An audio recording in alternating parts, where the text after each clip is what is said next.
முடியாக. நாளிலே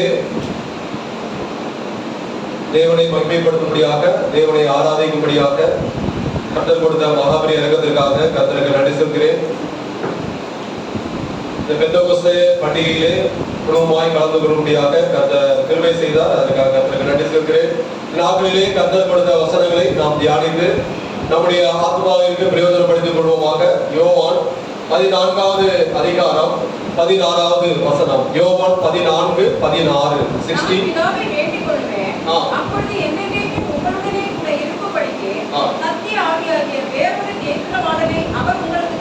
நான் பிதாவை வேண்டிக் கொள்வேன், அப்பொழுது என்றென்றைக்கும் உங்களுடனே கூட இருக்கும்படிக்கு சத்திய ஆவியாகிய வேறொரு தேற்றவாளனை அவர் உங்களுக்கு தந்தருள்வார். சத்திய ஆவியாகிய வேறொரு தேற்றவாளனை அவர் உங்களுக்கு தந்தருள்வார். பரிசுத்த ஆவியை தந்தருளின அல்லது பொழிந்தருளின நாள் பெந்தெகோஸ்தே நாளாக இருக்கிறது. பெந்தெகோஸ்தே பண்டிகை என்றால் என்ன? அதாவது பெந்தெகோஸ்தே பண்டிகை, பெந்தெகோஸ்தே என்றால் 50வது நாள். அதாவது பஸ்கா பண்டிகை முடிந்து அந்த ஓய்வு நாள், அதற்கு அடுத்த நாளில் இருந்து 7 வாரம் கடந்து அதற்கு அடுத்த நாள் மறுநாள், 7 வாரம் முடிந்து அது மறுநாள் 50வது நாள், அந்த நாளை பெந்தெகோஸ்தே நாள் என்று வேதாகமத்தில் குறிப்பிடப்பட்டிருக்கிறது. பழைய ஏற்பாட்டுல அதாவது பெந்தெகோஸ்தே பண்டிகை, அதாவது கிரேக்க மொழியில பெந்தெகோஸ்தே பண்டிகை என்ற அர்த்தம் வாரங்களின் பண்டிகையாக அல்லது அறுவடையின் பண்டிகையாக, சேர்ப்பு கால பண்டிகையாக பழைய ஏற்பாடு யூதர்கள் கொண்டாடினார்கள். அந்த பெந்தெகோஸ்தே பண்டிகையை வாரங்களின் பண்டிகை அல்லது அறுவடையின் பண்டிகை அல்லது சேர்ப்பு கால பண்டிகையாக அவர்கள் கொண்டாடினார்கள். பாருங்க, யூதர்கள் வருஷத்துல 3 பண்டிகை கண்டிப்பா கொண்டாடணும். அவங்க யூதா, அதாவது ஆண்கள், அவர்கள் வருஷத்துல 3 பண்டிகைக்கு எருசலேமுக்கு கண்டிப்பாக வர வேண்டும். அதுல இது 2வது முக்கியமான ஒரு பண்டிகை பெந்தெகோஸ்தே பண்டிகை. என்னென்ன 3 பண்டிகை என்றால், முதலாவது பஸ்கா பண்டிகை, 2வது பெந்தெகோஸ்தே பண்டிகை, 3வது கூடார பண்டிகை. இந்த 3 பண்டிகைக்கும் மிக முக்கியமான பண்டிகையாக இருக்கிறது. அவர்கள் யூதர்கள் எந்த தேசத்துல இருந்தாலும் அவர்கள் எருசலேமுக்கு கடந்து வர வேண்டும். அதாவது யூத ஆண்கள் குறிப்பாக அவர்கள் கடந்து வர வேண்டும். அதுதான் நியமமாக தேவ ஆவியானவர் யூதர்களுக்கு கொடுத்திருந்தார். உபாகமம் 16வது அதிகாரம் 16வது வசனம். உபாகமம் 16:16. வருஷத்தில் 3 தரம் புளிப்பில்லாத அப்ப பண்டிகைகளும் வாரங்களின் பண்டிகைகளும் கூடார பண்டிகைகளும் உன் ஆண்மக்கள் எல்லாரும் உன் தேவனாகிய கர்த்தர் தெரிந்து கொள்ளும் ஸ்தானத்திலே அவர் சந்நிதிக்கு முன்பாக வந்து காணப்பட கடவுள். பாருங்க, வருஷத்தில் 3 தரம் புளிப்பில்லாத அப்படின்னா பஸ்கா பண்டிகை, வாரங்களின் பண்டிகை, கூடார பண்டிகை. இந்த 3 பண்டிகைகளுக்கும் யூதர்கள் ஆண்மக்கள் அவர்கள் எருசலேமுக்கு கண்டிப்பாக கடந்து வர வேண்டும். லேவியராகமம் 23வது அதிகாரம், லேவியராகமம் 23வது அதிகாரம் 15-16. நீங்கள் அசைவாட்டு கதவத்தை கொண்டு வர ஓய்வு நாளுக்கு மறுநாள் முதற்கொண்டு, ஓய்வு நாளுக்கு மறுநாள் முதற்கொண்டு எண்ணத் துவக்கி 7 வாரங்கள் நிறைவேறின பின்பு 7ஆம் நாளுக்கு மறுநாள் ஆகிய 7ஆம் ஓய்வு நாளுக்கு 7ஆம் ஓய்வு நாளுக்கு மறுநாள் ஆகிய 50ஆம் நாள் மட்டும் எண்ணி கர்த்தருக்கு புதிய போஜன பலியை செலுத்த கடவீர்கள். பாருங்க, அதாவது அந்த 50ஆம் நாள் பஸ்கா பண்டிகை, அதுக்கு அடுத்த ஓய்வு நாளுக்கு மறுநாள் முதற்கொண்டு 50வது நாள் இந்த பெந்தெகோஸ்தே பண்டிகை யூதர்கள் கொண்டாடுவது. அது அறுப்பின் பண்டிகையாக, வாரங்களின் பண்டிகையாக கொண்டாடினார்கள். யாத்ராகமம் 34வது அதிகாரம் 23வது வசனம். யாத்ராகமம் 34:23. வருஷத்தில் 3 தரம் உங்கள் ஆண்மக்கள் எல்லாரும் இஸ்ரவேலின் தேவனாய் இருக்கிற கர்த்தராகிய ஆண்டவரின் சந்நிதியில் வர கடவுள். வருஷத்தில் 3 தரம் உங்கள் ஆண்மக்கள் அவர்கள் எல்லாரும் இஸ்ரவேலின் தேவனாய் இருக்கிற கர்த்தராகிய ஆண்டவருடைய சந்நிதியில் வரக்கடவர்கள். அவங்க கண்டிப்பாக வர வேண்டும். அதுதான் தேவனானவர் அவர்களுக்கு கொடுத்த ஒரு நியமமாக இருக்கிறது. இந்த 3 பண்டிகைகளுக்கு கட்டாயம் எருசலேமில் அவர்கள் இருக்க வேண்டும். அதனாலதான் அப்போஸ்தலர் பாருங்க, பவுல் எப்படியாவது நான் பெந்தெகோஸ்தே பண்டிகைக்கு எருசலேமுக்கு போய்விட வேண்டும் என்று அவர் விரும்பினார். அப்போஸ்தலர் 20வது அதிகாரம் 16வது வசனம். அப்போஸ்தலர் 20:16.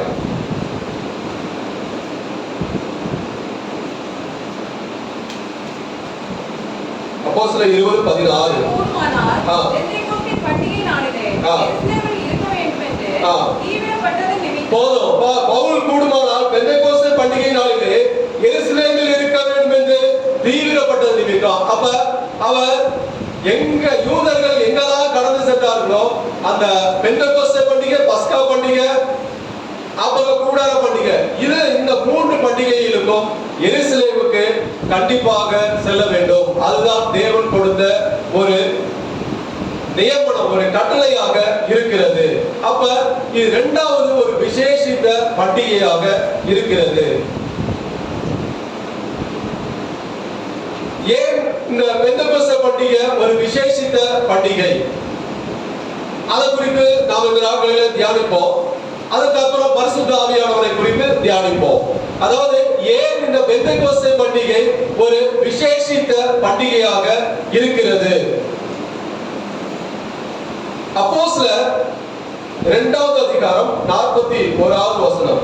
அவருடைய வார்த்தையை சந்தோஷமாய் ஏற்றுக்கொண்டவர்கள் ஞானஸ்நானம் பெற்றார்கள்.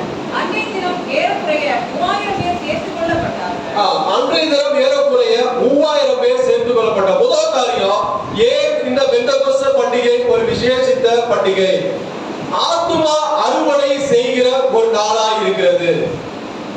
இந்த நாளிலே பாருங்க, பரிசுத்த ஆவியானவர் இறங்கினார்.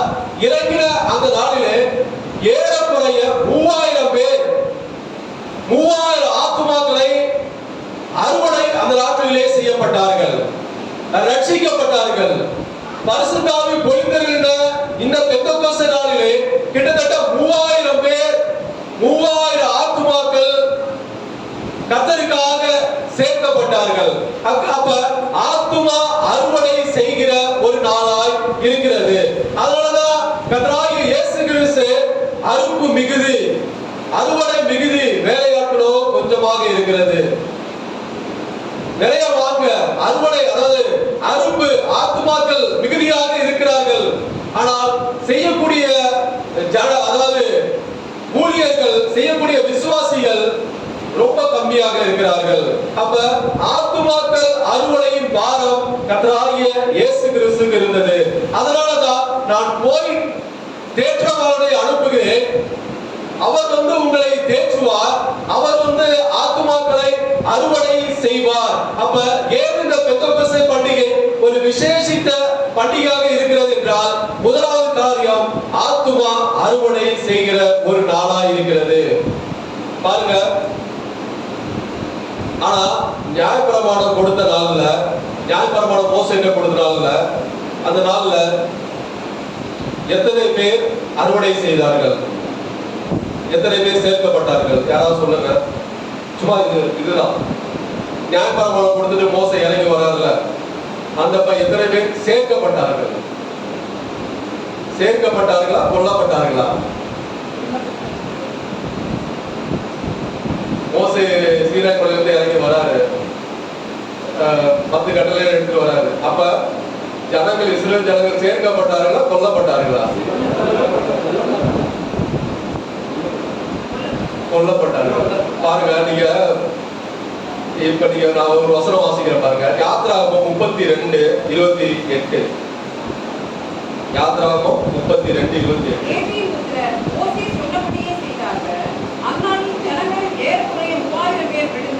ஏறக்குறைய 3000 பேர் விழுந்தார்கள். அங்க பெந்தெகோஸ்தே நாளில, புதிய ஏற்பாடுல பரிசுத்த ஆவி பொழிந்த நாளில 3000 பேர் ஆத்துமாக்கள் அறுவடை செய்தார்கள்.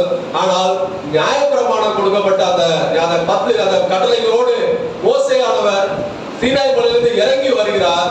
இறங்கி வந்தோடனே அவர்கள் பாவம் செய்தார்கள். பாவம் செய்து ரொம்ப அதாவது தேவனுக்கு மிகவும் கோபத்தை மூட்டினார்கள். உடனே அங்க என்ன ஆகுது? அந்த கோபத்தினால் கிட்டத்தட்ட 3000 பேர் கொல்லப்பட்டார்கள். அருமையான தேவனுடைய பிள்ளைகளை, நாம கிருபையின் காலமாக இருக்கிறோம். அங்க 3000 பேர் கொல்லப்பட்டார்கள். ஆனா பரிசுத்த ஆவியானவர் பொழிந்தருளின் நாளிலே 3000 ஆத்துமாக்கள் அறுவடை செய்தார்கள். அதாவது சேர்க்கப்பட்டார்கள், கர்த்தரிடமாக சேர்க்கப்பட்டார்கள். ஹalleluya! அப்ப நாம ரொம்ப பாக்கியவான்களாக காணப்படுகிறோம். ஆத்துமா அறுவடை செய்கிற ஒரு நாளாக இந்த நாள் விசேஷித்த நாளாக இருக்கிறது. இரண்டாவது காரியம், உபாகமம் 23:3. உபாகமம் 23:3. அம்மோனியனும் மோவாபியனும் கர்த்தருடைய சபைக்கு உட்படலாகாது. 10ஆம் தலைமுறையிலும் என்றென்றைக்கும் அவர்கள் கர்த்தருடைய சபைக்கு உட்படலாகாது. அம்மோனியனும் மோவாபியனும் கர்த்தருடைய சபைக்கு உட்படலாகாது. 10ஆம் தலைமுறையிலும் என்றென்றைக்கும், எத்தனை தலைமுறையா இருந்தாலும் சரி, அவர்கள் கர்த்தருடைய சபைக்கு, அதாவது கர்த்தருடைய ஜனங்களோடு அவர்கள் சேரப்படக்கூடாது. அப்படி என்று ஒரு நியாயப்பிரமாணம், ஒரு கட்டளை கொடுத்திருக்கிறார். ஆனா இரண்டாவது காரியம், தேவனை அறியாத ஜனங்கள் தேவனிடம் சேர்க்கும் நாளாக இருக்கிறது. இந்த பெந்தெகோஸ்தே பண்டிகை ஏன் விசேஷித்த பண்டிகை? தேவனை அறியாத ஜனங்கள் தேவனிடத்தில் சேரும் நாளாக இருக்கிறது. அப்படி என்றால் பாருங்க, இந்த வசனத்தின்படி அம்மோனியன் மோவாபியர் கர்த்தருடைய சபைக்கு உட்படலாகாது. ஆனா பாருங்க, ரூத் எந்த கோத்திரம்? மோவாப் கோத்திரம். பாருங்க, அப்ப ரூத் மோவாப் கோத்திர பெண்ணாக இருந்தாலும் தேவ இரக்கம் அவளை பாக்கியவனாக, அதாவது பாக்கியவதியாக மாற்றி தேவனோடு சேர்த்துக் கொள்ளப்பட்டாள். ஏன் சேர்த்துக் கொள்ளப்பட்டால் சொல்லுங்க, சொல்லுங்க. ஏன் சேர்த்துக் கொள்ளப்பட்டா? அதாவது அவர் ஒரு வார்த்தை சொல்றா பாருங்க, இதுதான் உம்முடைய ஜனம் என்னுடைய ஜனம், தேவனுடைய பிள்ளைகள் என்னுடைய பிள்ளைகள், உம்முடைய தேவன் என்னுடைய தேவன். அப்ப அந்த தேவனை அவள் ஏற்றுக்கொண்டது நிமித்தமாக, அதாவது அந்நிய ஜாதியாக இருந்தாலும் தேவன் கட்டளை கொடுத்திருக்கிறார், 10 தலைமுறைக்கும் சரி, என்றென்றைக்கும் அவர்கள் தேவனுடைய பிள்ளைகளோடு சபையோடு சேர்க்கப்படக்கூடாது என்று. ஆனால் இந்த ரூத் அந்த தேவனை இவள் ஏற்றுக்கொண்டது நிமித்தம், அந்த ஜனங்களை, கர்த்தருடைய ஜனங்களை, கர்த்தருடைய பிள்ளைகளை ஏற்றுக்கொண்டது நிமித்தம் அவள் தேவனுடைய பிள்ளையாக மாறும் ஒரு சாக்கியம் கிடைத்தது. யாரெல்லாம் யெகோவாவை தேவனாகவும் அவருடைய பிள்ளைகளை தங்கள் குடும்பமாகவும் ஏற்றுக்கொள்கிறார்களோ அவர்களே தேவனுக்கு பிரியமானவர்கள், தேவ கட்டளைகளை நிறைவேற்றுகிறவர்களாக இருக்கிறார்கள். இந்த நாட்களில் பாருங்க, தேவனை அறியாத ஜனங்கள் தேவனிடமாக கூட்டி சேர்க்கிற ஒரு நாளாக இருக்கிறது. அந்த நாட்களில் பெந்தெகோஸ்தே பொழிந்திருந்த அந்த நாளில் தேவனை அறியாத அநேக ஜனங்கள், இயேசுவை யாரென்றே அறியாத அநேக ஜனங்கள், ஏன்னா பண்டிகை காலங்களாக இருக்கிறபடியால் அநேகர் எருசலேமுக்கு வந்தார்கள். அவர்கள் என்ன இது ஒரே கூச்சல் குழப்பமாக இருக்கிறது என்று அவர்கள் பார்த்து அவர்கள் ஆச்சரியப்பட்டு அந்த நாளிலே 3000 பேர், பாருங்க, அந்த கூடி இருந்தது பார்த்தா 120 பேர் தான். அப்ப 3000 பேர் எங்கிருந்து வந்தார்கள்? 3000 பேர் சபையோடு சேர்த்துக் கொள்ளப்பட்டார்கள். அப்ப தேவனை அறியாத ஜனங்கள் தேவனிடம் சேரும் நாள். ஏனென்றால் உம்முடைய தேவன் என்னுடைய தேவன். ஹalleluya! உம்முடைய ஜனம் என்னுடைய ஜனம், உங்களை நான் ஏற்றுக்கொள்கிறேன், உங்களுடைய தேவனை நான் ஏற்றுக்கொள்கிறேன் என்று அவர்கள் ஏற்றுக்கொண்ட நிமித்தமாக அவர்கள் தேவனிடமாக சேர்க்கப்பட்டார்கள், தேவனுடைய பிள்ளைகளாக மாறினார்கள். எபேசியர் 2ஆம் அதிகாரம் 19-20. எபேசியர் 2:19-20.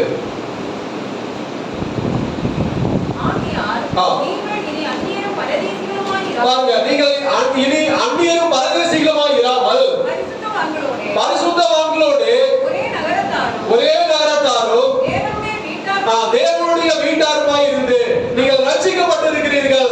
நீங்கள்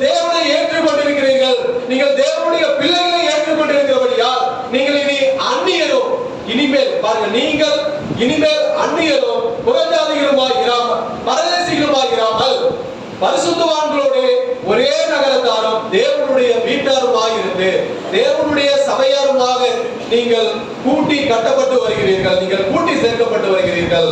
அதனால இனி நீங்கள் பரதேசிகள், அந்நியர் கிடையாது. நீங்கள் தேவனை அறியாத ஜனங்களாக இருந்திருக்கலாம், ஆனால் இந்த பெந்தெகோஸ்தே இந்த பரிசுத்தாவின் பொழிந்தருளின இந்த நாளிலே நீங்கள் பரிசுத்தாவை பெற்றுக்கொண்ட நிமித்தம் நீங்கள் அந்நியர் கிடையாது. ஆக தேவனை அறியாத ஜனங்கள் தேவனிடமாக சேரும் ஒரு நாளாக இருக்கிறது. மூன்றாவது காரியம், ஏன் இந்த பெந்தெகோஸ்தே பண்டிகை விசேஷித்த பண்டிகை? லேவியராகமம் 23வது அதிகாரம் 17வது வசனம்.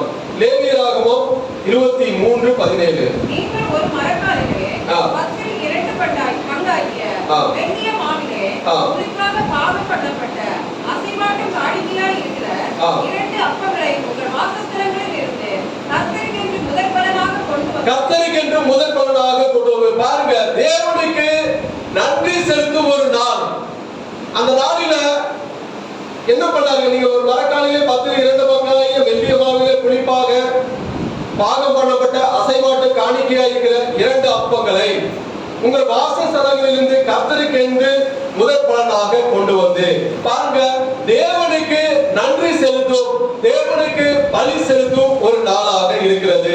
கர்த்தருக்கென்று முதற் பலனை செலுத்தும் நாள். ஹalleluya!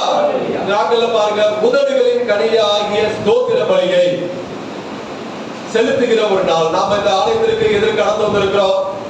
அவரை மகிமைப்படுத்தும்படியாக நம்முடைய உதடுகளின் கனியாகிய ஸ்தோத்திர பலியை, ஸ்தோத்திர பலியினால் தேவனுக்கு நன்றி செலுத்துவதற்காக கடந்து வந்திருக்கிறோம்.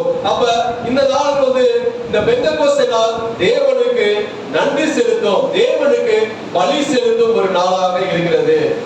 யூத ஜனங்கள் அப்படிதான் பண்ணாங்க. இஸ்ரவேல் ஜனங்கள் கர்த்தருக்கென்று முதற் பலனாக கொண்டு வந்து இந்த வாரத்துல முதல் நாள் இந்த நாள். அப்ப நம்ம என்ன பண்ணுகிறோம்? வேற வேலையை எதுவும் வைத்துக் கொள்ளாமல் நேராக தேவனுடைய ஆலயத்திற்கு கடந்து வருகிறோம். இந்த முதல் நாளிலே தேவனுக்கு பலி செலுத்தும்படியாக, தேவனுக்கு நன்றி செலுத்தும்படியாக பாருங்க. வேற காலைல எந்திரிச்சோன்னா வேற எந்த வேலையும் இருக்க, ஞாயிற்றுக்கிழமை நம்முடைய தேவனுடைய பிள்ளைகளுக்கு ஆலயத்துக்கு போக வேண்டும், இந்த ஒரே நோக்கம் தான் இருக்கும். ஆனா மற்றவர்களுக்கு அப்படி கிடையாது. அப்ப நாம என்ன பண்ணுகிறோம் என்றால் தேவனுக்கு நன்றி செலுத்தும். அதாவது முதற் பலனை கர்த்தருக்கென்று முதற் பலனை செலுத்தும் நாள். இந்த முதல் நாளை கர்த்தருக்கென்று செலுத்தும் நாளாக நாம விசேஷித்திருக்கிறபடியால் இந்த நாள் தேவனுக்கு நன்றி செலுத்தும் ஒரு நாளாக இருக்கிறது. ஹalleluya! நான்காவது காரியம் பாருங்க, அப்போஸ்தலர் 2:1. அப்போஸ்தலர் 2:1.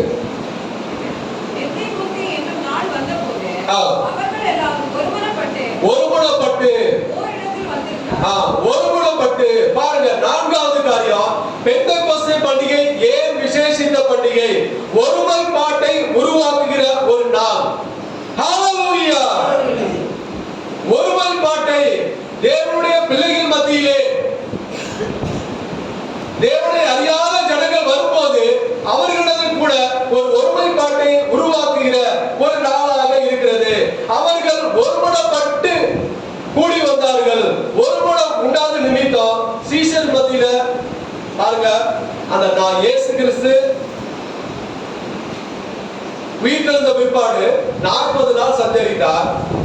அநேக காரியங்களை திருஷ்டாந்தங்களாக அவரிடத்துல தெளிவுபடுத்தினார். அந்த 10 நாள் போனதுக்கு அப்புறம் அந்த 10 நாள் அவர்களிடத்துல ஒரே பயம், என்ன ஆகுமோ என்று தெரியாத ஒரு பயம். அவரிடத்துல கொஞ்ச நாள் ஒருமுனம் இருந்திருக்காது. அப்ப பெந்தெகோஸ்தே நாள் வந்தபோது அவர்கள் எல்லாரும் ஒருமுனப்பட்டு, அப்ப அந்த பெந்தெகோஸ்தே நாளிலே ஒரு ஒருமுனம் அவர்களிடத்திலே உண்டாகிறது. அந்த ஒருமுனம் உண்டாகிறதால் ஒரு இடத்துல கூடி வந்தார்கள். அந்த இடத்துல எழுப்புதல் உண்டானது, அந்த இடத்துல வல்லமை உண்டானது. ஹalleluya! இந்த நாளிலே நாம ஒருமுனப்பட்டவர்களாக கூடி வந்திருக்கிறோம். நம்மிடத்துல ஒரு எழுப்புதல் உண்டாக வேண்டும், ஒரு வல்லமை உண்டாக வேண்டும். ஹalleluya! நாம் ஒருமுனப்பட்டவர்களாக காணப்படும். இது இந்த பெந்தெகோஸ்தே நாள் ஒருமைப்பாட்டை உருவாக்குகிற ஒரு நாளாக இருக்கிறது. ஐந்தாவது காரியம், பெந்தெகோஸ்தே பண்டிகை ஏன் விசேஷித்த பண்டிகை? அப்போஸ்தலர் 2:4. போதும், அவர்கள் எல்லாரும் பரிசுத்த ஆவியினால் நிரப்பப்பட்டு பரிசுத்த ஆவியை பெற்றுக்கொள்கிற ஒரு நாளாக இருக்கிறது. இந்த பெந்தெகோஸ்தே பண்டிகை ஏன் விசேஷித்த பண்டிகை? பரிசுத்த ஆவியை பெற்றுக்கொள்கிற. பாருங்க, வீட்டுல நம்ம இருக்கும்போது ஜெபம் பண்ணுவோம், நம்ம கொஞ்ச நேரம் ஜெபம் பண்ணுவோம். ஆனா தேவனுடைய ஆலயத்திற்கு வரும்போது அந்நிய பாஷையில நிறைந்து ஜெபம் பண்ணுவோம். ஏனென்றால் இந்த தேவனுடைய ஆலயத்திலே தேவன் வாசம் பண்ணுகிறார். அதனால வீட்டுல அவங்க வாசம் பண்ணது இல்லையா? அப்படி கிடையாது. நாம ஒருமனப்பட்டவர்களாக இந்த இடத்துல கூடி வருகிறோம். அப்ப பரிசுத்த ஆவி இங்கே இறங்குகிறார். ஹல்லேலூயா! விசுவாசிக்கிற யாவர் பேரும். இது ரொம்ப முக்கியம். பரிசுத்த ஆவியை நாம பெற்றுக்கொள்ளக்கூடிய ஒரு நாளாக இருக்கிறது. எப்பொழுது பரிசுத்த ஆவியை பெற்றுக்கொள்ள முடியும்? விசுவாசிக்கிற யாவர் மேலும். பரிசுத்த ஆவியை பெறாதவர்கள் அதாவது பெற வேண்டும் என்று விசுவாசிக்க வேண்டும்.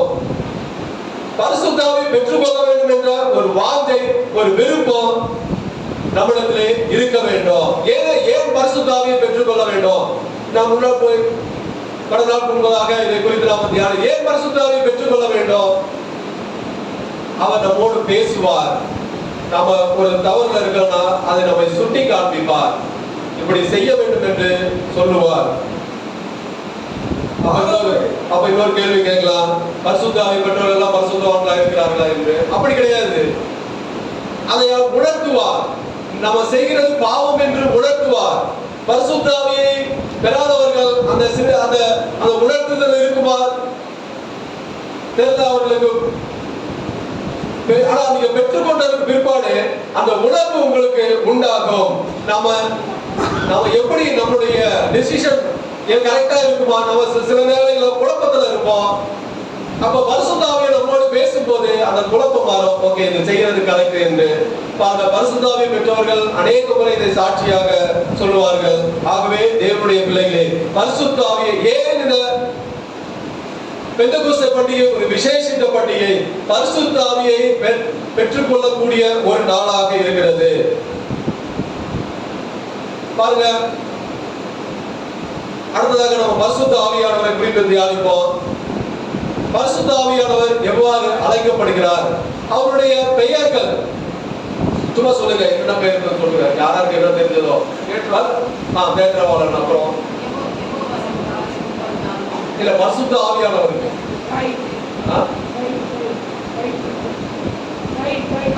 சரி, வேற சும்மா சொல்லுங்க. நிறைய பைபிள் படிச்சிருக்கீங்க. சும்மா இது இல்ல பரிசுத்த ஆவியானவர் பேர் கேட்கிறான்.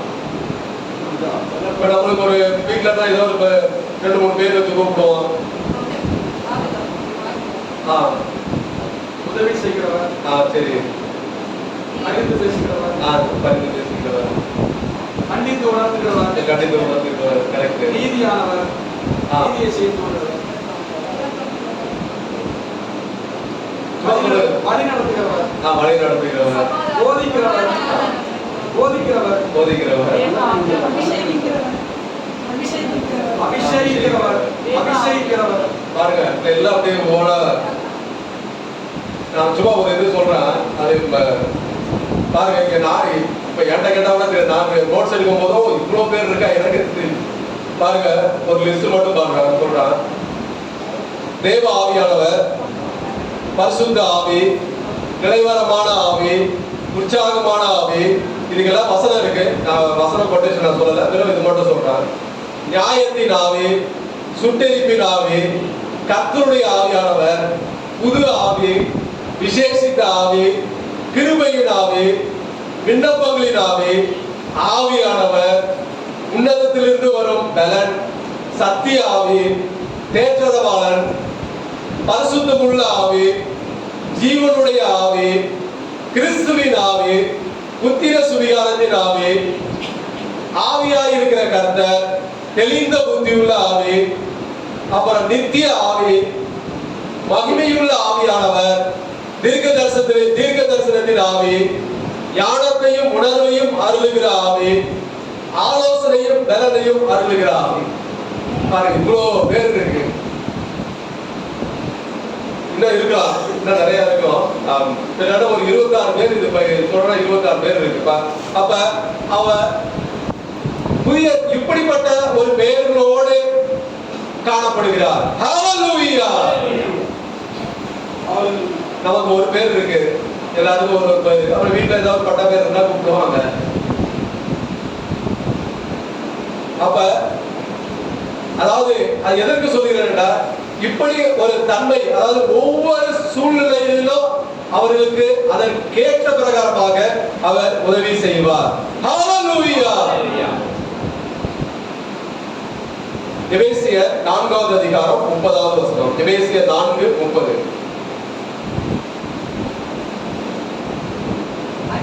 நீங்கள் மீட்கப்படும் நாளுக்கென்று முறையாக பெற்ற தேவனுடைய பரிசுத்த ஆவியை துக்கப்படுத்தாதீர்கள். பாருங்க, மீட்கப்படும் நாளுக்கென்று முத்திரையாக பெற்ற தேவனுடைய பரிசுத்த ஆவியை துக்கப்படுத்தாதிருங்கள். பாருங்க, மீட்கப்படும் நாள். எதிலிருந்து மீட்கப்படும் நாள்? பாவத்தின் பிடியிலிருந்து, சாத்தானின் பிடியிலிருந்து மீட்கப்பட்ட நாளை. அப்ப சாத்தானின் பிடியிலிருந்து பரிசுத்த ஆவியை பெற்றது நிமித்தம் பாவத்தின் பிடியிலிருந்து நம்மை மீட்கிறார். சாத்தானின் பிடியிலிருந்து நம்மை மீட்கிறார். அந்த நாள், அதுதான் மீட்கப்படும் நாள். பாருங்க, அந்த பரிசுத்த ஆவியை பெற்ற நிமித்தம் அப்படிப்பட்டதான ஆவியை, அதாவது பாவத்திலிருந்து நம்மை மீட்கப்படும் அந்த நாளை, சாத்தானின் பிடியிலிருந்து அவர் நம்மை மீட்கிறார். அப்படிப்பட்ட ஆவியை, பரிசுத்த ஆவியை துக்கப்படுத்த கூடாது என்று வேதம் சொல்லுகிறது. ஹல்லேலூயா. பாருங்க, இந்த நாட்களில் நம்ம பரிசுத்த ஆவியை துக்கப்படுத்துகிறோம். ஏன் துக்கப்படுத்தக்கூடாது? நம்மை பாவத்தின் பிடியிலிருந்து மீட்ட ஒரு நாளாக இருக்கிறது.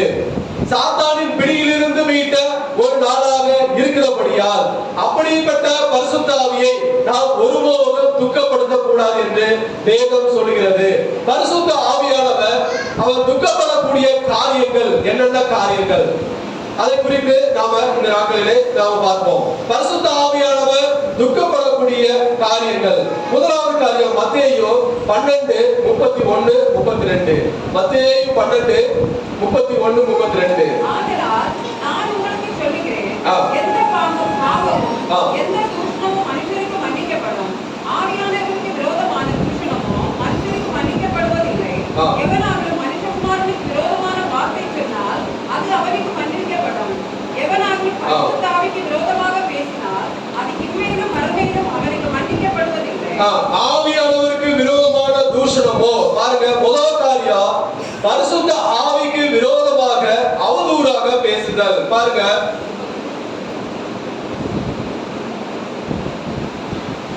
பரிசுத்த ஆவிக்கு விரோதமாக முதல் காரியம் அவதூறாக பேசுதல்.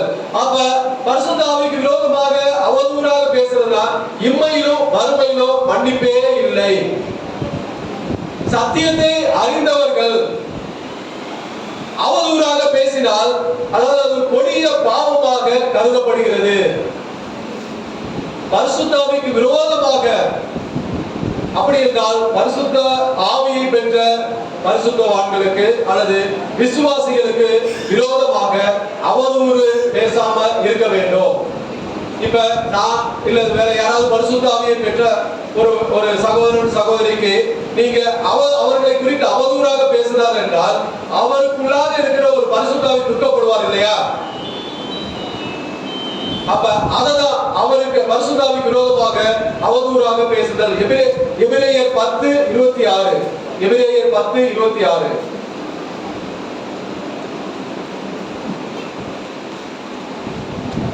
சத்தியத்தை அறியும் அறிவை அடைந்த பின்பு நாம் மனப்பூர்வமாய் பாவம் செய்கிறவர்களாய் இருந்தால் பாவங்களை நிமித்தம் செலுத்தத்தக்க வேறொரு பலி இனி இராமல். சத்தியத்தை அறியும் அறிவை அடைந்த பின்பு நாம் மனப்பூர்வமாய் பாவம் செய்கிறவர்களாக இருந்தால், பாருங்க, இந்த நாட்களில் நம்ம சத்தியத்தை அறிந்திருக்கிறோம், பரிசுத்த ஆவியை பெற்றிருக்கிறோம்.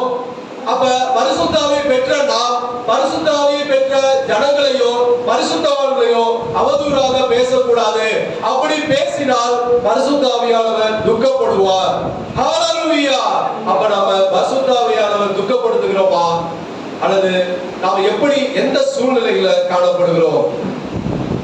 முதல் காரியம் பரிசுத்த ஆவிக்கு விரோதமாக அவதூறாக பேசுதல். அப்படி பேசணும் என்றால் பரிசுத்த ஆவியானவர் துக்கப்படுவார். இரண்டாவது காரியம் அப்போஸ்தலர் 5:3-4. அப்போஸ்தலர் 5:3-4. பேதுரு அவரை நோக்கி, அனனியாவே, நிலத்தின் கிரயத்தில் ஒரு பங்கை வஞ்சித்து வைத்து பரிசுத்த ஆவியானவரிடத்தில் பொய் சொல்லும்படி சாத்தான் உன் இருதயத்தை நிரப்பினது என்ன? அதை விற்கும் முன்னே அது உன்னுடையதாக இருக்கவில்லையோ? அதை விற்ற பின்பும் அதன் கிரயம் உன் வசத்தில் இருக்கவில்லையோ? நீ உன் இருதயத்திலே இப்படிப்பட்ட எண்ணம் கொண்டது என்ன? நீ மனுஷனிடத்தில் அல்ல தேவனிடத்தில் பொய் சொன்னாய் என்றார். பரிசுத்த ஆவியானவரிடத்தில் பொய் சொல்லும்படி. இரண்டாவது காரியம் பரிசுத்த ஆவியானவரிடத்தில் பொய் சொல்லுதல். பாருங்க, பரிசுத்த ஆவியானவரிடத்தில் பொய் சொல்லுதல் என்றால் அங்க பேதுருவிட்ட பொய் சொல்கிறார். அவரை சூழ்ந்த சீஷர்களிடத்தில் பொய் சொல்லுகிறார். அப்ப பரிசுத்தவான்களிடத்தில் விசுவாசிகளிடத்தில் பொய் கூறுவது மற்றவர்களை பாதிக்கக்கூடிய அது பொய்களாக இருந்தால் பரிசுத்த ஆவியானவர் துக்கப்படுவார். அது என்ன மற்றவர்களை பாதிக்கக்கூடிய? இப்ப பாருங்க, நம்ம வீட்டுல இருக்கோம். வீட்டுல இருக்கும்போது இப்ப சம்டைம்ஸ் வந்து ஆபீஸ்ல இருந்து கிளம்பி வீட்டுக்கு போறோம்னா வீட்டுல இருந்து கால் பண்ண எங்க இருக்க, நான் வரதுக்கு லேட் ஆகும் அப்படின்னு நான் நிறைய தடவை பார்க்கிங்ல இருப்பேன்.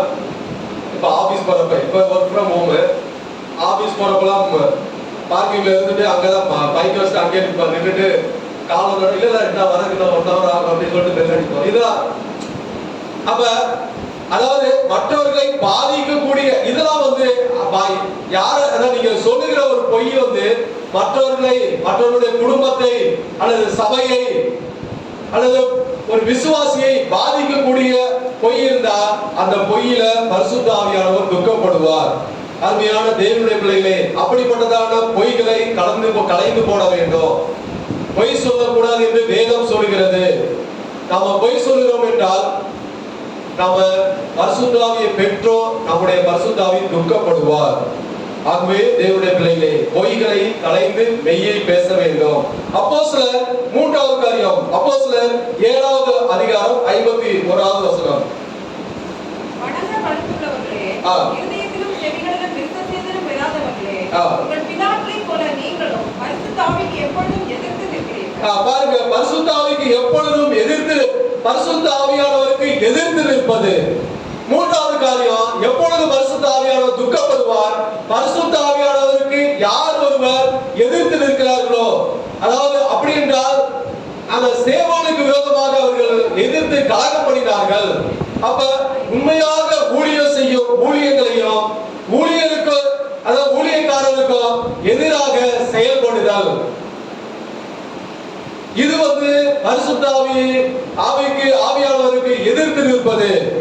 நாங்க இந்த நாட்கள்ல உண்மையாக ஊழியம் செய்யும் அநேக ஊழியர்கள் இருப்பாங்க, ஊழியம் நடைபெறும், அவருக்கு போய் எதிர்த்து நிற்பது. பாருங்க, இந்த பிஜேபி வந்ததுல இருந்து பாருங்க ஊழியம் செஞ்ச போன வாரம் கூட ஒரு வீடியோ பார்த்தா, ட்ரெயின்ல போகும்போது சுவிசேஷம் அறிவிக்கிறாங்க, ஒரு ஃபேமிலியா அறிவிச்சுட்டு போறாங்க. அப்பொழுது அந்த இந்து முன்னணி வந்துட்டு அவர்களை திட்டி இதை பண்ணக்கூடாது என்று அவர்களை திட்டி அனுப்புவது போல அந்த வீடியோ பார்த்தேன். அப்ப இவர்கள் எல்லாரும் பரிசுத்த ஆவியானவருக்கு எதிர்த்து நிற்கக்கூடிய ஒரு அனுபவம். அவர்கள் பரிசுத்த ஆவி பெறாதவர்கள் அப்படி செய்யலாம், ஆனா நாம பரிசுத்த ஆவியை பெற்றிருக்கிறோம். அப்ப பரிசுத்த ஆவியை பெற்றபடியால் உண்மையாக ஊழியம் செய்யும் ஊழியங்களையும் ஊழியக்காரருக்கும் எதிராக செயல்படுவது. அப்படிப்பட்ட ஒரு காரியம் நம்மிடத்தில் இருந்தால் பரிசுத்த ஆவியானவர் துக்கப்படுவார். சில பேர் பாருங்க, எப்பொழுதும் எதிர்த்துதான் நிற்பாங்க. எதிர்த்து நின்று ஊழியங்கள்ல சரி ஊழியக்காரர் குறை சொல்லிட்டு ஏதாவது எதிர்த்து பேசிக்கிட்டு தான் இருப்பாங்க. அப்படி இருந்தா அந்த அவர்களுக்கு பரிசுத்த ஆவியானவர் துக்கப்படுவார். அப்படி கிரியை இருந்தால் நாம மாற்றிக் கொள்ள வேண்டும். அடுத்ததாக பாருங்க 1 தெசலோனிக்கர் 5வது அதிகாரம் 19வது வசனம். 1 தெசலோனிக்கர் 5:19. 1 தெசலோனிக்கர் 5:19. ஆவியை அவித்து போடாதீர்கள். பாருங்க, பரிசுத்த ஆவியை அவித்து போடுதல், இது பரிசுத்த ஆவியானவரை துக்கப்படுத்துகிற ஒரு காரியமாக இருக்கிறது. அப்ப ஆவியை அவித்து போடுதல் அப்படின்றால் என்ன? ஆவியானவரின் வழிநடத்தலுக்கு ஒப்புக்கொள்ளாமல் இருத்தல். ஆவியானவர் வழி நடத்துவார், ஒரு காரியம் செய்ய வேண்டும் என்று சொல்லுவார், அதற்கு நாம செய்யாமல் அதற்கு அதாவது ஆவியானவருடைய வழிநடத்தலுக்கு ஒப்புக்கொள்ளாமல் இருத்தல், நம்மை ஒப்புக்கொள்ளாது இருத்தல், இது ஆவியை அவித்து போடுதல். அடுத்ததாக பாருங்க, ஆவியோடு உண்மையோடு தொழுது கொள்ளாமல் இருத்தல். தேவனை நம்ம ஆவியோடு உண்மையோடு தொழுது கொள்ள வேண்டும். நம்ம ஆவியை பெற்றுக் கொண்டிருக்கிறோம். அப்ப தேவனுடைய ஆலயத்திற்கு வரும்போது பரிசுத்த ஆவியை எப்படி தொழுது கொள்ள வேண்டும் என்றால் ஆவியோடு உண்மையோடு தொழுது கொள்ள வேண்டும். அப்ப ஆவியோடு உண்மையோடு தொழுது கொள்ளாதவர்கள் அவர்கள் பரிசுத்த ஆவியை அவித்து போடுகிறார்கள் என்று அர்த்தம். ஆவியோடு கருத்தோடு விண்ணப்பம் பண்ணாமல் இருத்தல். பாருங்க, ஆவியோடு கருத்தோடு விண்ணப்பம் பண்ணாமல் இருத்தல். நம்முடைய ஜெபம் ஆவியோடு இருக்க வேண்டும், கருத்தோடும் இருக்க வேண்டும். அப்படி நாம ஜெபம் பண்ணலைன்னா நம்முடைய ஆவியை அவித்து போடுகிறோம் என்று அர்த்தம். அளிக்கப்பட்ட வரங்கள், நமக்கு அளிக்கப்பட்ட நமக்கு ஒரு சில வரம் கொடுக்கப்பட்டிருக்கும், அதை நாம பயன்படுத்தாமல் இருக்கும் போது ஆவியை அவித்து போடுதல். தாளந்துகளை நமக்கு தேவன் இறைவன் தாளந்துகளை கொடுத்திருப்பார், அந்த தாளந்துகளை பயன்படுத்தாமல் இருத்தல். அப்படி என்றால் நம்முடைய ஆவியை அவித்து போடுகிறோம் என்று அர்த்தம். அடுத்ததாக ஆவியின் கனி நம்மிடத்துல காணப்படாமல் இருந்தால், பாருங்க, ஆவியின் கனி நம்மிடத்துல ஆவியின் கனி என்றே தெரியாமல் இருந்தால் நம்முடைய ஆவியை அவித்து போடுகிறோம் என்று அர்த்தம். அப்ப ஆவியின் கனி இல்லைன்னா நம்முடைய வாழ்க்கை பயனற்ற வாழ்க்கையாக மாறும். அருமையான தேவனுடைய பிள்ளைகளே, பரிசுத்த ஆவியை ஒருபோது அவித்து போடாதிருங்கள். பரிசுத்த ஆவியானவருக்கு அவர் என்ன வழி நடத்துகிறாரோ அதன்படி செய்யுங்கள். தேவனை ஆவியோடு உண்மையோடு தொழுது கொள்ளுங்கள். ஆவியோடு கருத்தோடு விண்ணப்பம் பண்ணுங்கள். நம்முடைய ஜெபம் ஆவியோடு கருத்தோடு இருக்க வேண்டும். நமக்கு அளிக்கப்பட்ட வரங்கள், தாளந்துகள், அதை நாம பயன்படுத்த வேண்டும். நாம அதை பயன்படுத்தலைன்னா நம்முடைய ஆவியை அவித்து போடுகிறோம் என்று அர்த்தம். ஆவியின் கனி நம்மிடத்துல நீங்க சிந்தித்து பாருங்க, என்னிடத்துல ஆவியின் கனி இருக்கிறதா? ஆவியின் கனி இருந்தோம், அதாவது பயனற்ற ஒரு வாழ்க்கை நீங்க உங்களுக்கு ஆவியின் கனி இல்லாமல் இருந்தால், நீங்க தேவனுடைய பிள்ளைகளாக இருந்தாலும் அந்த வாழ்க்கை ஒரு பயனற்ற வாழ்க்கையாக மாறிவிடும். ஆகவே அருமையான தேவனுடைய பிள்ளைகளே, இந்த நாளிலே பரிசுத்த ஆவியை ஒருவரும் அவித்து போடாமல் இருக்க வேண்டும். பாருங்க, கடைசியாக ஏசாயா 63:9-10. 63:9-10. ஏசாயா 63:9-10. எல்லா நேரத்திலும் அவர் நிறுத்தப்பட்டார், அவருடைய சமூகத்தின் தூதனானவர் அவர்களை இரட்சித்தார். அவர் தமது அன்பு நிமித்தமும் தமது பரிதாபத்தின் நிமித்தமும் அவர்களை மீட்டு பூர்வ நாட்களிலெல்லாம் அவர்களை கூட்டி சுமந்து வந்தார். அவர்களோ கலகம் பண்ணி அவருடைய பரிசுத்த ஆவியை விசனப்படுத்தினார். அதனால் அவர் அவர்களுக்கு சத்துருவாய் மாறி அவரே அவர்களுக்கு விரோதமாய் யுத்தம் பண்ணினார். அவர்களோ கலகம் பண்ணி அவருடைய பரிசுத்த ஆவியை விசனப்படுத்தினார். தேவனுக்கு விரோதமாக கலகம் பண்ணார், பரிசுத்த ஆவியை துக்கப்படுவார். பாருங்க, இந்த காரியம் மூலம் ஆவியானவரை நாம ஒருபோதும் விசனப்படுத்த கூடாது, முறுமுறுக்க கூடாது, கலகம் பண்ணக்கூடாது, கோல் மூட்டக்கூடாது. இதெல்லாம் தேவனுக்கு விரோதமாக கலகம் பண்ணுதல். இப்ப நாம இப்படிப்பட்ட கிரியை நம்மிடத்துல இருந்தா நாம பரிசுத்த ஆவியை துக்கப்படுத்துகிறோம் என்று அர்த்தம். முறுமுறுத்தல், கோல் மூட்டுதல். பாருங்க, நாட்கள்ல அநேகர் இங்க இருக்கிறது அங்க, அங்க இருக்கிறது இங்க, ஏதாவது சொல்லி பிரச்சனை பண்ணிட்டு இருப்பாங்க, கோல் மூட்டி விடுவாங்க. அதனால பிராண சிநேகிதனும் அவர்கள் பிரிந்து போய் விடுவார்கள். ஆகவே தேவனுடைய பிள்ளைகளே, நாம ஒருவரும் ஒருவரை பற்றி கோல் மூட்டக்கூடாது. அப்படி நாம செய்தோம் என்றால் பரிசுத்த ஆவியானவர் துக்கப்படுவார். மாறாக நாம செய்ய வேண்டியது ஏசாயா 63:7. கர்த்தர் எங்களுக்கு செய்தவைகளை எல்லாவற்றுக்கும் தக்கதாகவும் அவர் தம்முடைய இரக்கங்களின்படியும் தம்முடைய திரளான தயவுகளின்படியும் இஸ்ரவேல் வம்சத்திற்கு செய்த மகா நன்மைக்கு தக்கதாகவும் கர்த்தருடைய கிரியைகளையும் கர்த்தருடைய துதிகளையும் பிரஸ்தாபம் பண்ணுவேன். மாறாக நாம செய்ய வேண்டியது பாருங்க, துதித்தல், கீழ்ப்படிதல், தாழ்மையாக கர்த்தருக்கு அதாவது காத்திருத்தல். இதை நாம செய்யும் போது பரிசுத்த ஆவியானவர் விசனப்பட மாட்டார், பரிசுத்த ஆவியானவர் துக்கப்பட மாட்டார். இப்படி செய்தால் பரிசுத்த ஆவியானவர் சந்தோஷப்படுவார், அதன் மூலமாக கர்த்தர் மகிமைப்படுவார். அருமையான தேவனுடைய பிள்ளைகளே, இந்த நாட்களிலே பரிசுத்த ஆவியானவர் துக்கப்படக்கூடிய காரியங்கள் நம்மிடத்தில் இருந்தால் இந்த நாட்களிலே மாற்றிக் கொள்வோமாக. பரிசுத்த ஆவிக்கு விரோதமாக அவதூறாக பேசினால் அதாவது அப்படிப்பட்டதான கிரிகளை மாற்றிக் கொள்வோமாக. பரிசுத்த ஆவியானவரிடத்தில் பொய் சொல்லுகிற காரியம் இருந்தால் நாம மாற்றிக் கொள்வோமாக. பரிசுத்த ஆவியானவருக்கு எதிர்த்து நிற்க காரியம் இருந்தால் நாம் இந்த நாட்களிலே மாற்றிக் கொள்வோமாக. பரிசுத்த ஆவியை அவித்து போடுதல், அதாவது ஆவிக்குரிய அந்த ஆவியின் கனி காணப்படாமல் இருந்தால் நாட்களில் அதை மாற்றி ஆவியின் கனி நம்மிடத்திலே காணப்பட வேண்டும். நாம பரிசுத்த ஆவியை அவித்து போடாமல் இருக்கும் போது பரிசுத்த ஆவியானவர் சந்தோஷப்படுவார். தேவனுக்கு விரோதமாக கலகம் பண்ண அந்த காரியம் நம்மிடத்தில் இருந்தால் அதை இந்த நாட்களிலே மாற்றிக் கொள்வோமாக. கலகம் பண்ணுதல், கோல் மூட்டுதல், இப்படிப்பட்டதான கிரிகளை நாம மாற்றிக் கொள்வோமாக. மாறாக கர்த்தரை துதித்தல், கர்த்தரை துதியுங்கள், கர்த்தருக்கு கீழ்ப்படியுங்கள், கர்த்தருக்கு அதாவது தாழ்மையாக காத்திருங்கள். இப்படி செய்தால் பரிசுத்த ஆவியானவர் சந்தோஷப்படுவார், மகிமைப்படுவார். கடைசியாக யோவேல் 2வது அதிகாரம் 28வது வசனம். யோவேல் 2:28.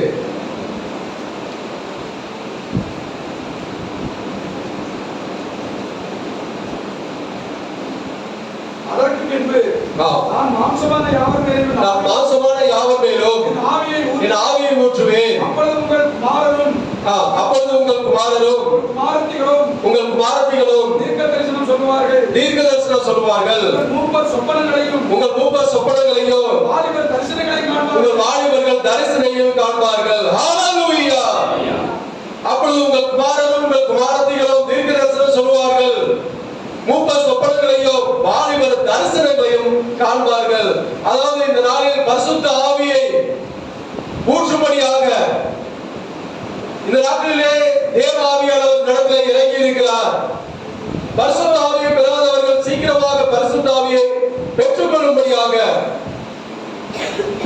நம்முடைய வாலிப பிள்ளைகள், பரிசுத்த ஆவியை பெற்ற வாலிப பிள்ளைகள், பரிசுத்த ஆவியை பெறப்போற வாலிப பிள்ளைகள் தீர்க்க தரிசனங்களை பெற்று பரிசுத்த வாழ்க்கை வாழும்படியாக நாம இந்த நாட்களில கண்டிப்பாக பரிசுத்த ஆவியினால் நிறைந்து காணப்பட வேண்டும். நாம பரிசுத்த வாழ்க்கை வாழ வேண்டும். அதுதான் இறைவன் விரும்புகிறார். நாம ஒரு இக்கட்டான ஒரு சூழ்நிலையில ஒரு காலகட்டத்தில் காணப்படுகிறோம். நம்முடைய வாலிப பிள்ளைகள், வாலிபர்கள் தரிசனங்களை காண்பார்கள். தரிசனத்தின் மூலமாக பாவ வாழ்க்கையிலிருந்து வெளியே வந்து அவர் பரிசுத்த ஆவியானவர் உதவி செய்வார். முன்பு அதாவது நடக்கக்கூடிய காரியங்களை வெளிப்படுத்துவார்.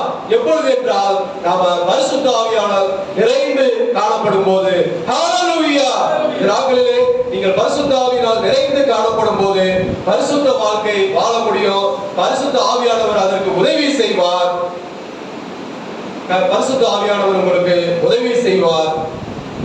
விசேஷமாக வாலிப பிள்ளைகள் பரிசுத்த ஆவியை பெற்றுக்கொள்ள வேண்டும். பெற்றுக்கொள்ளும் அதாவது ஒரு வாஞ்சை, விருப்பம் வேண்டும். ஆண்டவரே, நான் பரிசுத்த ஆவியை பெற்றுக்கொள்ள வேண்டும் ஆண்டவரே என்ற ஒரு வாஞ்சை, விருப்பம் இந்த நாட்களிலே கர்த்தர் தர வேண்டும். பரிசுத்த ஆவியை பெற்றவர்களும்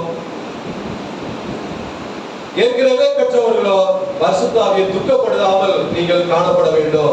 அருமையான தேவனுடைய பிள்ளைகளே, இப்படிப்பட்டதான காரியங்களிலே இந்த நாளிலே கர்த்தர் உதவி செய்வாராக. நம்முடைய தேவனுடைய பிள்ளைகளுக்கும் கர்த்தர் தேவ ஆவியான உதவி செய்வாராக.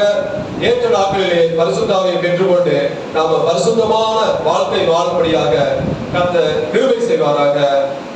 நாம் ஒருபோதும் பரிசுத்த ஆவியானவரை துக்கப்படுத்தக்கூடிய காரியங்கள் இருந்தால் இந்த நாட்களிலே மாற்றிக்கொண்டு எப்பொழுதும் பரிசுத்த ஆவியால் நிறைந்து காணப்படுவோமாக. பரிசுத்த ஆவியை பெறாதவர்கள் சீக்கிரமாக பரிசுத்த ஆவியை பெற்றுக்கொண்டு பரிசுத்த வாழ்க்கை வாழும்படியாக இந்த நாட்களிலே கர்த்தர் ஒரு கிருபை கொடுத்திருக்கிறார். இப்படிப்பட்டதான காரியங்களிலே பரிசுத்த ஆவியானவர் உதவி செய்வார். அவரிடத்துல ஜெபம் பண்ணுங்கள். ஆண்டவரே, பரிசுத்த ஆவியை ஊற்றும் ஆண்டவரே என்று ஜெபம் பண்ணுங்கள். பரிசுத்த ஆவியானவர் இந்த நாட்களிலே உதவி செய்வார். கர்த்தர் இந்த வார்த்தைகளை ஆசீர்வதிப்பாராக. ஆமென். ஹல்லேலூயா. சோத்ரம் சோத்ரம் சோத்ரம் சோத்ரம் சோத்ரம் சோத்ரம். ஹல்லேலூயா ஹல்லேலூயா. சோத்ரம் சோத்ரம் சோத்ரம் சோத்ரம் சோத்ரம். ஹல்லேலூயா ஹல்லேலூயா ஹல்லேலூயா ஹல்லேலூயா.